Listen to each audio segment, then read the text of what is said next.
Hello and welcome. My name is Victoria Tozer-Pennington. I'm editor of Airline Economics magazine. And on behalf of Airline Economics and KPMG, I'm thrilled to welcome Gerry Laderman, who is the retired CFO of United Airlines, who's very kindly decided to join us and to talk about the industry. Hi Gerry, thanks for joining us. My pleasure. So just going into the meat of the conversation straight away. So what's your assessment of the current global demand for the airline industry? So, and I'll use my experience at United as a basis for this, but when COVID hit, obviously demand went to close to zero. And people were assuming that there would be a long-term hit to demand. We were the most pessimistic about the initial hit on COVID, how long it was going to last, but we were the most optimistic about the recovery. And I think that's what we've seen. And it started, as you know, with the leisure market. As soon as people could travel, they wanted to travel. We all had to deal with the new kind of work environment, the remote work from home, but even that's changing. That, you know, more and more people are going back to work more days during the week, and that's generating, a nice recovery in sort of traditional business traffic as well. So while there are pockets around the world where there are issues, I think that we're back to that trajectory we were on pre-COVID. Okay, I was going to ask about the geopolitical and macroeconomic issues around the world, but you say that's not really having an impact in demand. It does at the margin. Again, United would be a good example. United had several flights a day to Tel Aviv and to Amman as well, and obviously those aren't happening right now. But I would just describe it as pockets around the world. And there's some things that are different. The traffic between China and the U.S. is still down versus pre-COVID. On the other hand, transatlantic traffic, is doing great. So it's just moving, the demand's moving around. Yeah. Okay, so where are those opportunities for growth do you see around the world? I'm probably not the best person to answer that since I have spent the last several months enjoying my retirement. Very well deserved as well. And actually, to be honest, this summer I spent 3 months not traveling, and I hadn't done that since I think I was a kid. Right. So, okay. Okay, good. So maybe just bringing it back to the airline market. So as an outside observer now, what about, do you think more airline consolidation is on the cards? We've seen some aborted attempts within the US. Yes. I don't know if you want to work your way around the world or just in general. So the US to me is it's always the most interesting market. And I think there's still something left to be played out. Obviously, among the major network carriers, we are all who we are, or they are who they are. Yeah. The former we. Yes. I wouldn't expect to see much from Delta or American or United, but the low cost or ultra low cost space, that's still to be played out. What's going to happen? I guess either something imminently happens with Spirit or doesn't, depending on whether they can negotiate things out of court. But if they end up in Chapter 11, the question becomes, what happens to them as an entity? What happens to that capacity? Where do those airplanes go if they're not going to use them? There are different low-cost models. You've got the Spirit and Frontiers, who have been competing more with the network carriers than, let's say, an Allegiant or an Avelo, which tend to find opportunities in other markets. And then, of course, there's Breeze as well that is trying to figure out what they're going to do. I personally think there's a lot in that space that could be subject to some consolidation. And just staying with that, I mean, the Southwest has got its own troubles with activist investors. So I just wondered, is this a new thing you're seeing, or is it just you always have this in the airline industry, and what could the impact be? It happens occasionally in the airline industry. So United, we had my first stint as acting CFO. In the middle of that time, we had a proxy fight.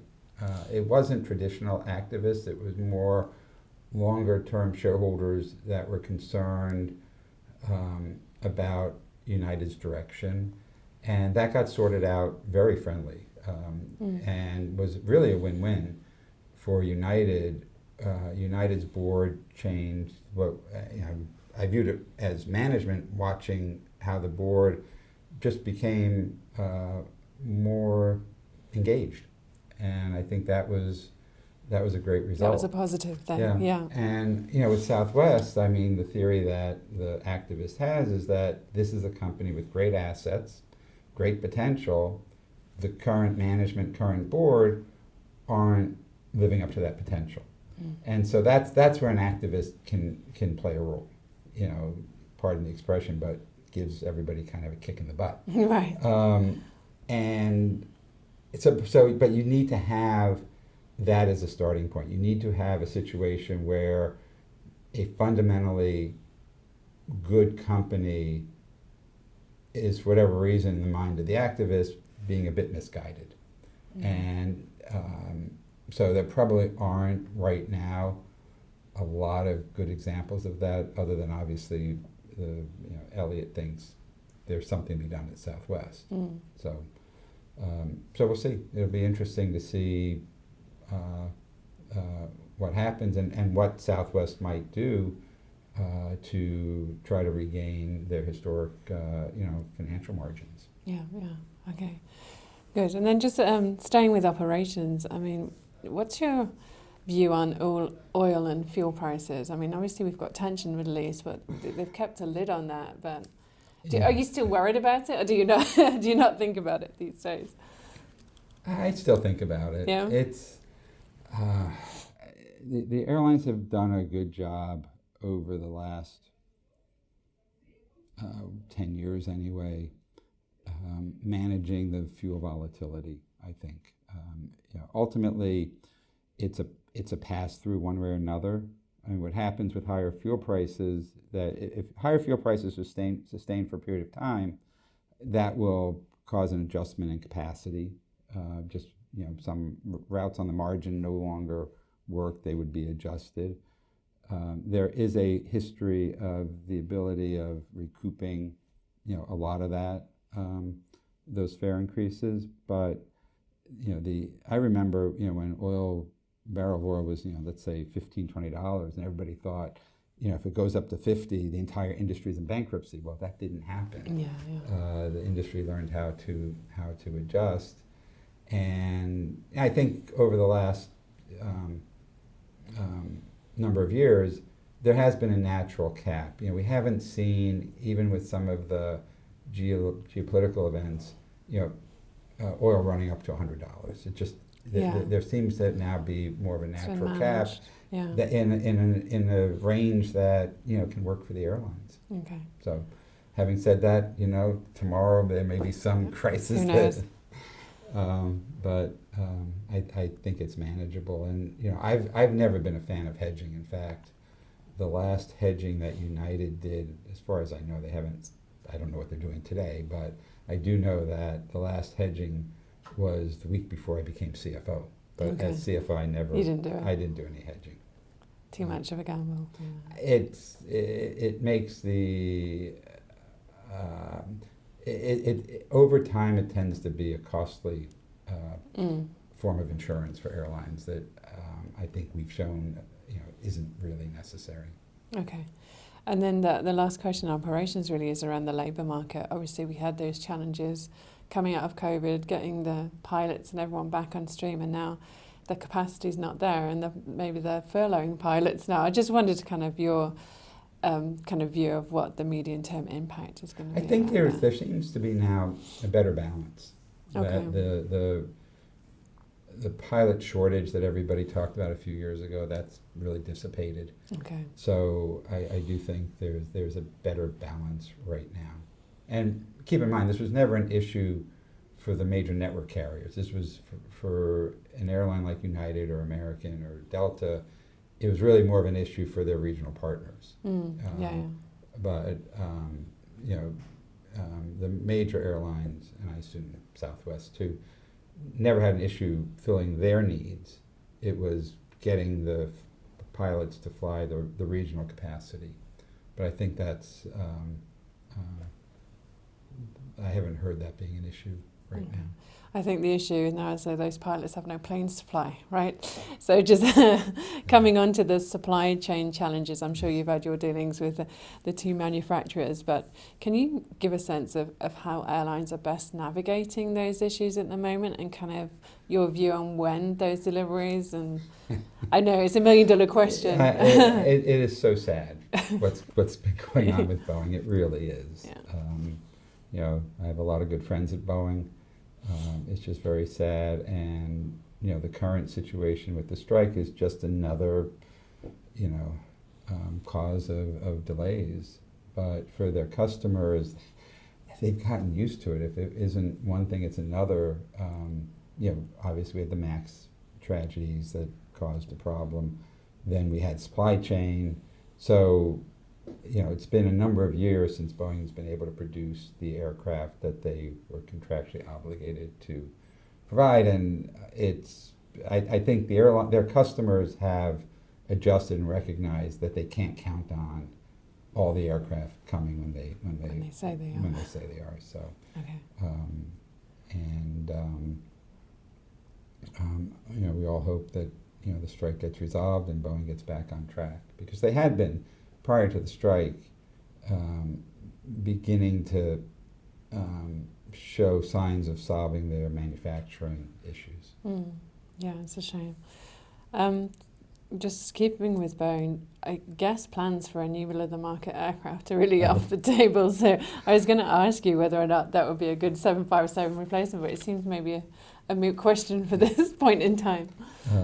The last time I dealt with a fleet plan, a while ago, the answer was the XLR as a reasonable 757 replacement. Right.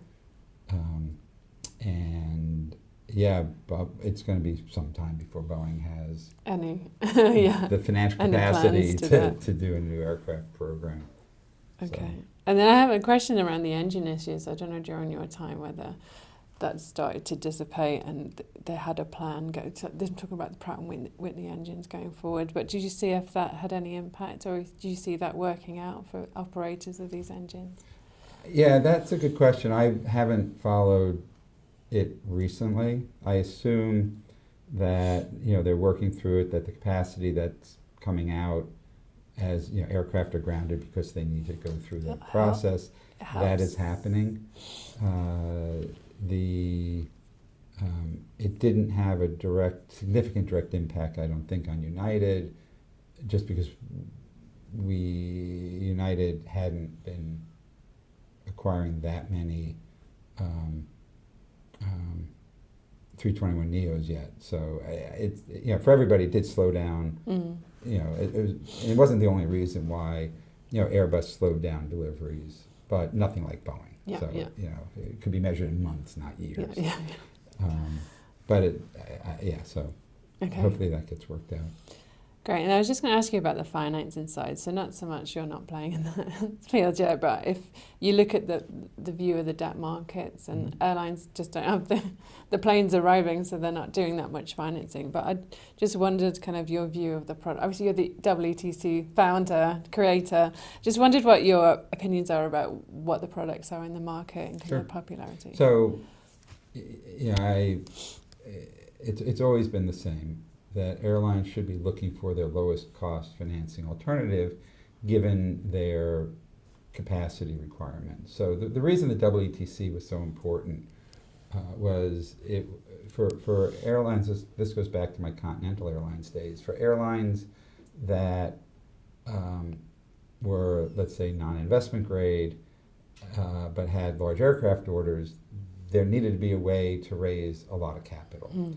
And the EETC provided that as a non-investment grade company, virtually all of that debt could be raised in the investment grade market, which was much, much larger.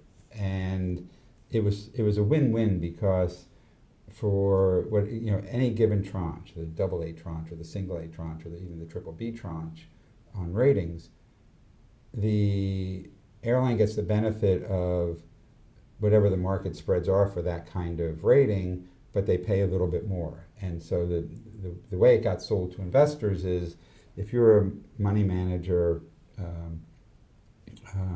fixed income fund, whose mandate is, single A or better, here was a way of getting single A paper or double A paper with a spread slightly, so a coupon slightly higher than, let's say, a generic corporate. So, but for an airline that, only alternative was the non-investment grade market, was a huge win-win. And that's what sold the EETC. Any given time, you have to compare it to other alternatives. The other alternative is the bank market. And again, for a single airline, particularly non-investment grade airline, there was a limit to how much bank debt existed any given year, and banks, banks come and go in the aviation finance market. Yeah. And they have limits, capacity limits per borrower. So again, if all, let's say back in the day, if all Continental needed was 100 million, 200 million, bank debt often was less expensive than EETC debt. But if you need $1 billion back in the day, you couldn't get that in the bank market. And I think that's still basically, for debt, the two alternatives. The banks or financial institutions that act like banks versus the capital markets, and then with leasing kind of thrown in as an alternative. And even for a major carrier, major network carrier, there is a place for leasing. And I think you've seen that, at least in the US, Delta, American, United have all done, some aircraft leasing. I wouldn't call it the majority of their financing, but a reasonable piece of their financing is in the leasing market, because they're able to find competitive rates. It's not perfect, but it's also a good alternative. So you see that continuing? Oh, absolutely. Okay. I think there's a place for that. And then, to the extent there are other pockets like the JOLCO market can be attractive.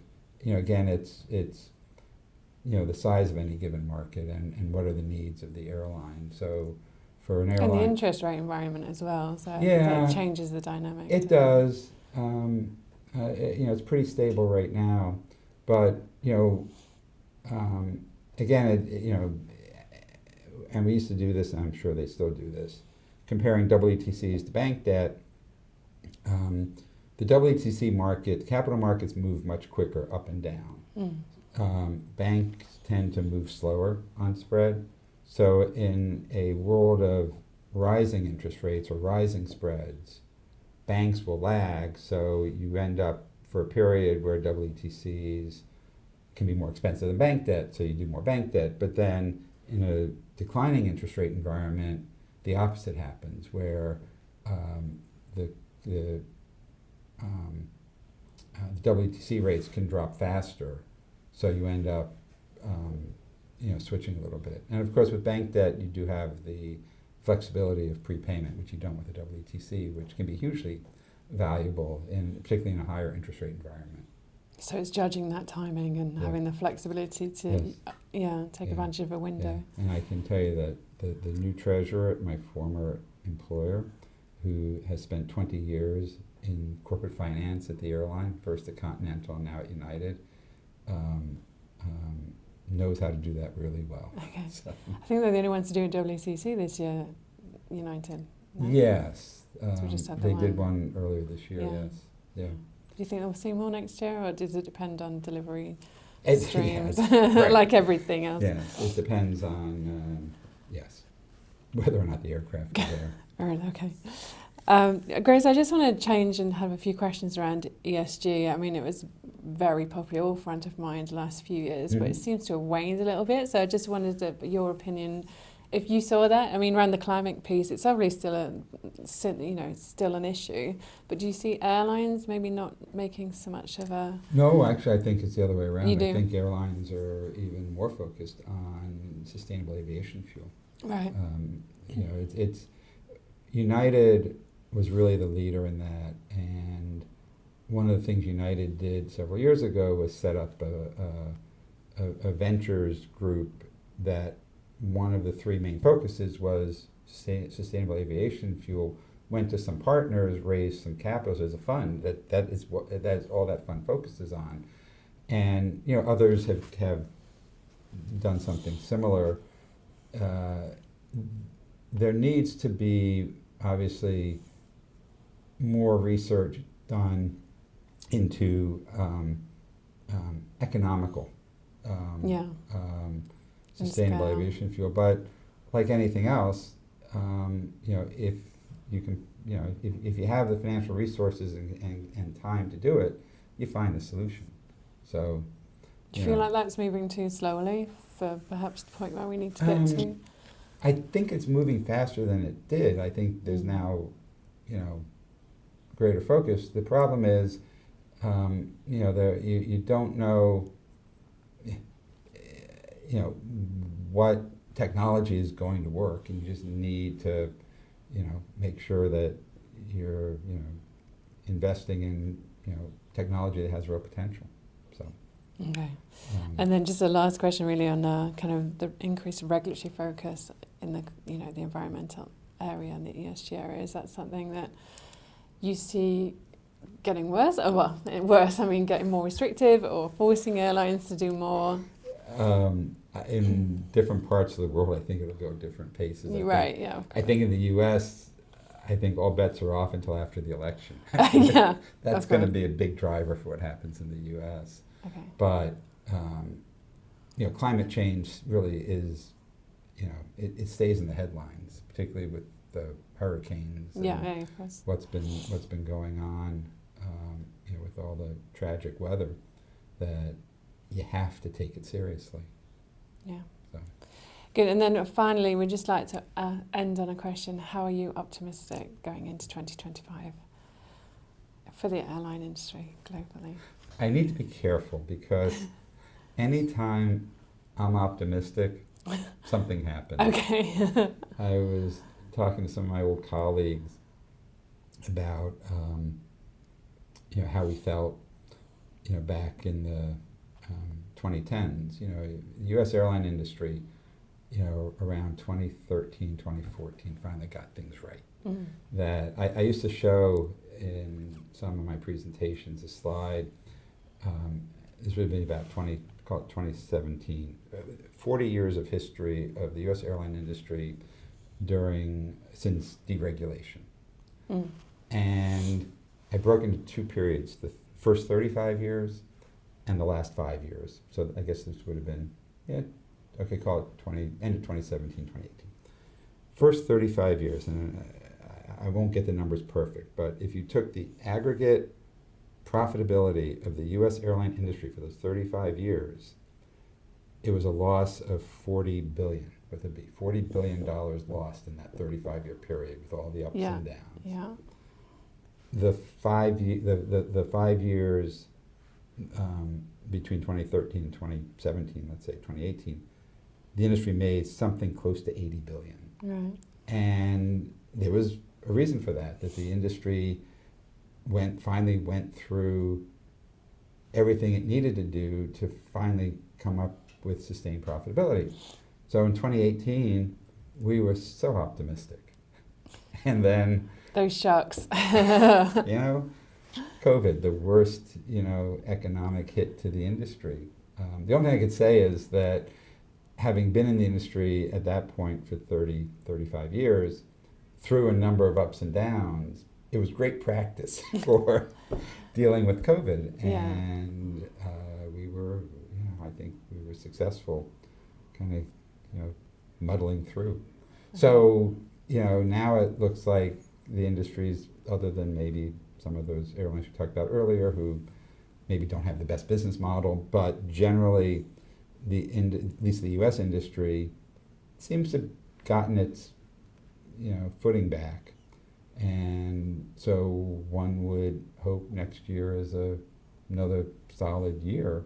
Okay, so cautiously optimistic. I have to be cautiously optimistic, yes. Okay, great. So thank you so much. On that note, I'd like to thank you for speaking to us today. My pleasure. It's a great industry. Even though I retired from active participation in the management of an airline, You're still in the industry. Still part of the industry.